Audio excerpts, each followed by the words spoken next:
Hello', হাই PQ শ্বত আপোনালোক সকলোকে আকৌ এবাৰ স্বাগতম জনাইছোঁ। কেমেৰাটো কোনফালে আছে মই ধৰিব পৰা নাই। আমি যৌৱনে আমনি কৰা 2 চাই আহিছিলোঁ। আপোনালোকক এটা কুইক ৰিভিউ দিছিলোঁ চাই অহাৰ লগে লগে তলতে হলৰ পৰা ওলাই আহিয়ে। তো এতিয়া ভাবিলোঁ আমি অকণমান দীঘলীয়া এটা ডিছকাশ্যন কৰোঁ। বেছি দীঘল নহয় বাৰু, চিন্তা কৰিব নালাগে, কাৰণ 2-3 মিনিটত এখন চিনেমাৰ বিষয়ে গোটেইখিনি কৈ শেষ কৰিব নোৱাৰি। কৰিব নোৱাৰি তো এক্সেক্টলি চিনেমাখন খুব ভাল বা খুব বেয়া হ'লে ক'ব পাৰি সেইটো অঁ for some movies it takes time মানে গোটেই কথাখিনি ক'বৰ কাৰণে। আৰু যিহেতু আমি আছোঁ যৌৱনে আমনি কৰে প্ৰথম চিনেমাখন চোৱা মানুহ, চোৱা মানুহ হলত গৈ চোৱা চাইছিলোঁ মানুহ স্কুলত থাকোঁতে। গতিকে ইমান বছৰ বিৰতিৰ পিছত আকৌ যেতিয়া আমি চিকুৱেলখন চাব পালোঁ, ইটছ এ ভেৰি ডিফাৰেণ্ট মানে এক্সপিৰিয়েঞ্চ ন মানে আৰু সেইখিনি কেৰেক্টাৰ আছিলে তেওঁলোকৰ সেই গোটেই কাহিনী মনত পৰিছে কাইণ্ড অফ নষ্টালজিয়া আছিলে কিন্তু নষ্টালজিয়া আছে অলপ, হুম, কাৰণ আগৰ ফুটেজবোৰ দেখাইছে দেখাইছিলে আৰু তাকে। মানে সেই কেৰেক্টাৰ্ছখিনিকে আকৌ দেখুৱাইছে, কানেক্ট কৰিছে। মোৰ তোমাৰ মনত আছে overall কিন্তু বহুতখিনি মই ইমান মনত নাই মোৰ এটা মোৰ দুটা গান চানহে মনত আছিলে মনত মোৰ আছে। কেৱল মনত আছে কি এখন অসমীয়া কমাৰ্চিয়েল চিনেমা আহিছে মানে এতিয়া হিন্দী চিনেমাৰ নিচিনা চিনেমা ওলাইছে মানে আজিকালি সেইটো কথা মোৰ মনত আছে হিয়া দিয়া নিয়া আৰু যৌৱনে আমনি কৰে চাগে সেইটো শ্বিফ্ট এটা আনিছিলে যৌৱনে ন আমনি কৰে গোটেই ফাৰ্ষ্ট, তাৰ 2-3 তাৰ বছৰমানৰ পিছতহে পিছত হিয়া হিয়া দিয়া দিয়া নিয়া নিয়া আহিছিলে য়েছ মানে সেইটো মনত ইনস্পিৰেশ্যন আছে পাইছিলে। মানে অসমীয়া চিনেমাৰ যিটো ভাইমণ্ডাটো ভালকৈ দেখুৱাইছিলে অকণমান, যে আলফা চালফাৰ যিটো থ্ৰেটেনিং আহিছিলে, হলবোৰ বন্ধ হৈ গৈছিলে, চিনেমা চোৱা মানে বাদ দিছিলে হলত এক্সেক্টলি গৈ। সেইটো হিচাপত সেইখন চিনেমাই নতুন এটা মানুহৰ আত্মবিশ্বাস এটা সৃষ্টি কৰিলে যে অসমীয়া চিনেমা একচুৱেলি হিয়া দিয়া নিয়াখন কিন্তু নাছিলে, সঁচা কথা কৈছোঁ।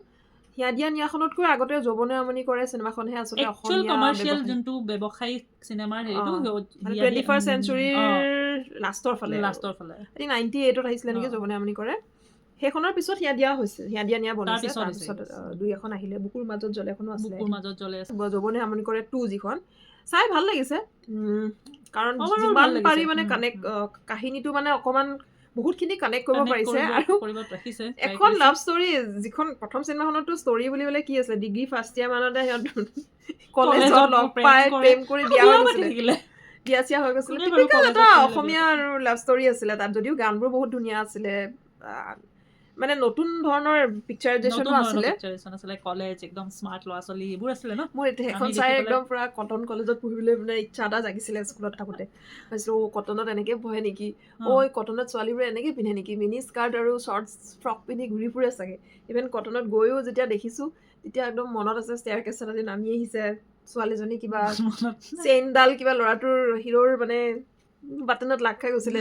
এইবোৰ আছিলে তাৰপাছত এইখিনিতে কৰিছিলে নেকি শ্বুটিং কলেজত। ভাল মনত আছিলে কিন্তু তোমাৰ মই আকৌ মই পুৰা নাজানো মনত আছে, কটনত মোৰ কি কৰিছিল নে ক'ত কালাৰৰ কৰিছিল কাপোৰ পিন্ধি বিয়া পাতিছে চব মোৰ মনত আছে। এটা গান মনত আছে এই পকা পকা বিলাহীনে কিবা এনেকুৱা টাইপ কিবা গান এটা এটা আছিলে আছিলে, বৰ উইয়াৰ্ড বান্দৰ আই ঐ দেহি হেৰি যাওঁ মৰি। ঠিক আছে বাৰু হিৰো হিৰইন এনি এওঁলোকৰ গোটেই কেৰেক্টাৰ কেইটা বন্ধু বান্ধৱ অ। এইবিলাক মনত আছে আৰু ইয়াতো সেই ষ্টৰিটো মানে কণ্টিনিউটিটো ৰাখিছে, সেইটো কাৰণে ভাল লাগিছে। আৰু অভিনয়ো বহুত ভাল, যিসকল নতুন, পুৰণিখিনিতো পুৰণিখিনিয়ে মানে বেছিখিনিয়ে ভালেই কৰিছে।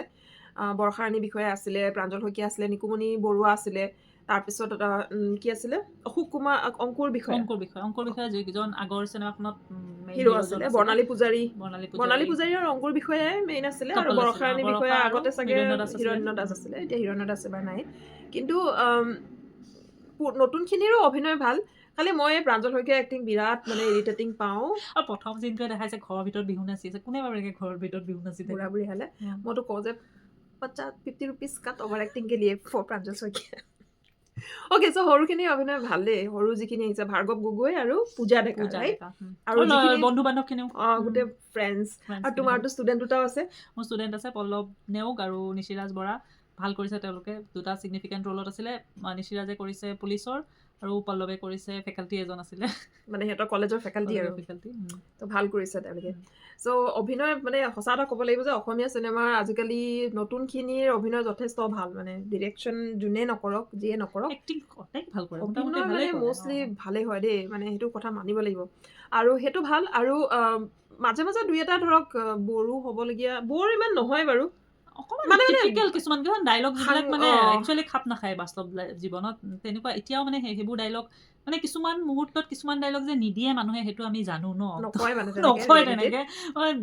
সেইটো এটা আগৰ টাইপৰ এটা ফৰ্মেট আছিলে য'ত মানুহে এনেকে ইউজ কৰিছিলে, আজিকালি এনেকে নকৰেও, চিনেমাবিলাকতো নকৰে, নবনাই ইফেক্টছ অফ আছো তেনেকে। চিনেমা আৰু চিৰিজ ক'তো এখন নকৰে চিনেমাত তেনেকে। যিহেতু যথেষ্ট ভাবি চিন্তি বনাবলৈ চেষ্টা কৰিছে, মানে সঁচা কথাই কৈছোঁ, ডাইলগতে হওক বা চিনেমাখনৰ ষ্টৰিটো আগবঢ়াই নিয়াতে হওক, অকণমান টেঙৰালি খটাইছে, অলপ স্মাৰ্টনেছ দেখুৱাইছে মানে।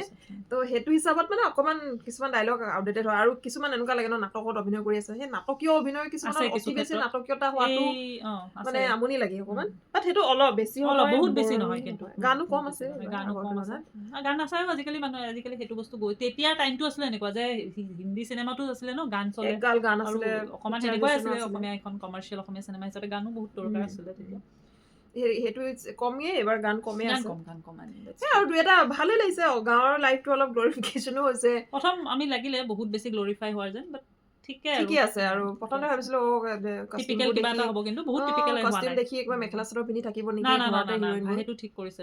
আৰু এটা বস্তু relatable। ভাল লাগিছে যে অলপমান জেনজি লাভ ষ্টৰিটোতো আছে, মানে আমি শ্বৰ্ট ভিডিঅ'টোতো কৈছো যে মিলেনিয়েল লাভ ষ্টৰি আছিলে যৌৱনে আমনি কৰে, এতিয়া জেনজিও নহয় চাগে, সিহঁতে জেন আলফাই হ'ব নেকি ঠিক নাই। সৰু হৈ থাকে মানে কলেজীয়া লাভ ষ্টৰি আমি বহুত দিনৰ মূৰত দেখিব পাইছো অসমীয়া চিনেমাত কলেজীয়া লাভ ষ্টৰি ফুলটো মানে প্ৰেমৰ চিনেমাই বনাওকচোন অসমীয়া ভালকে, ইটছ নিডেড ন, প্ৰেমৰ চিনেমাটো ভাল লাগে। অসমীয়া প্ৰেমৰ চিনেমাখনকে চাবলৈ বহুত দিনৰ পৰা মন গৈ আছে। বিশেষকে মই এই মুহূৰ্তত কে ড্ৰামাৰ এওঁ জ্বৰত মানে এখেত আক্ৰান্ত হৈ কে আছো ড্ৰামা দেৰিকে, চাই আছে খুব বহুত বেছিকে। পুৰণি মানে বহুত দিন গতিকে হৈ গ'ল। It's এখেতক too outdated প্ৰেমৰ now. চিনেমা I'm লাগে। still addicted to K-drama now. So সেইটো কাৰণে এইকেইদিন প্ৰেমৰ চিনেমা চাই ভাল লাগিছে। চ' ঠিক আছে, প্ৰেমৰো অলপ বনাওক। আৰু এটা বস্তু ভাল লাগিছে এখন চিনেমাত, যে এটা কেৰেক্টাৰ আছে, যিটো কেৰেক্টাৰৰ নাম হৈছে কি, কৰুণা। সেইটো আগৰখনতো আছিলে, বৰষাৰাণী বিষয়াৰ কলেজীয়া ফ্ৰেণ্ড আছিলে। শি ইজ আ মানে কি বুলি ক'ম, এইটো থাৰ্ড জেণ্ডাৰৰ ৰিপ্ৰেজেণ্টেশ্যন আছে বুলি ক'ব পাৰোঁ। আৰু সঁচাকে চিনেমাখনত ভালকে ইয়াত দেখুৱাইছে যে ছ'চাইটি ডিড নট একচেপ্ট হাৰ। চ' মানে বৰষাৰাণী বিষয়া যিটো এনি কেৰেক্টাৰ তেওঁ প্লে কৰিছে, কণ্টিনিউ কৰিছে এইখন চিনেমাটো একেটা কেৰেক্টাৰে। চ' সেই তেওঁৰ লগত থাকি যায়, কলেজীয়া ফ্ৰেণ্ড হিচাপে কলেজীয়া ফ্ৰেণ্ডৰ লগতে থাকি যায়, because society did not accept, may be Shi did not have আ ভাল কেৰিয়াৰ এটা হয়তো নাপালে, সেইটো কাৰণে পাৰ্চু কৰিব নোৱাৰিলে। So' that I think I like it. আৰু অলপমান ৰিলিজিয়াছ হাৰ্মনিৰ অলপ হেৰি এটা আছে, টাচ এটা আছে, সেইটো কথাখিনি কথাও কৈছে। মানে অভাৰঅল সৰু সুৰাকে কিছুমান বস্তু বিতৰ্কৰ পৰা আঁতৰি আছে, কিন্তু কিছুমান কথা ক'বও বিচাৰিছে, ধৰক ভালকে ক'ব পৰা নাই সেইটো বেলেগ কথা।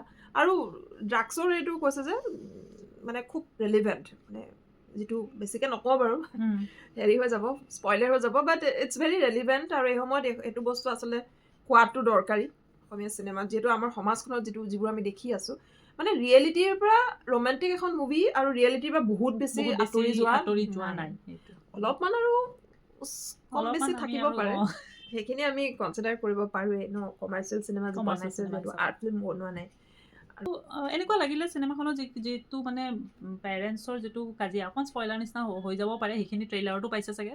পেৰেণ্টছৰ মানে আগৰ কেৰেক্টাৰ দুটাৰ মানে লাভটো ইমান নাই মাজত, সেই নোহোৱাটোৰ কাৰণে যেন চিনেমাখন বা গোটেই যেন পাৰ্চপেক্টিভটো মাইকী মানুহজনীৰ ওপৰত যেন দুখটো বেছিকৈ পেলোৱাব চেষ্টা কৰাৰ নিচিনা লাগিছে। যিহেতু তেওঁ কেৰিয়াৰটো চুজ কৰিলে, আৰু কিবা এটা তেনেকুৱা যেন লাগিলে, খুব এটা সেইটো দৰ্শকৰ ওপৰতো হয়তো এৰিব পৰা যাব, বাট সেই বস্তুটো অকণমান দিগদাৰি পাইছোঁ। অকণমান প্ৰব্লেমেটিক আছে, সেইটো অকণমান যদি চালেহেঁতেন আৰু অলপ বেছি ডিপাৰ লেভেলত গৈ সেইটো মানে লাভ ষ্টৰি অলপ ভালকে এক্সপ্ল'ৰ কৰিব পৰা বহুত স্কোপ আছে। ইমানখিনি টাইমো নাই মানে একচুৱেলি ইমানখিনি দেখাবলৈ, সেইটোও হ'ব পাৰে। তথাপি পাৰিলে ৰিলেশ্যনশ্বিপৰ ওপৰত বনালে কৰিবই পাৰে। সেই কাজিয়াখনৰ ইমানটো মানে ডেপথটো নাই যে ইমান বেয়া হ'ব লাগে, হয় নে নহয়?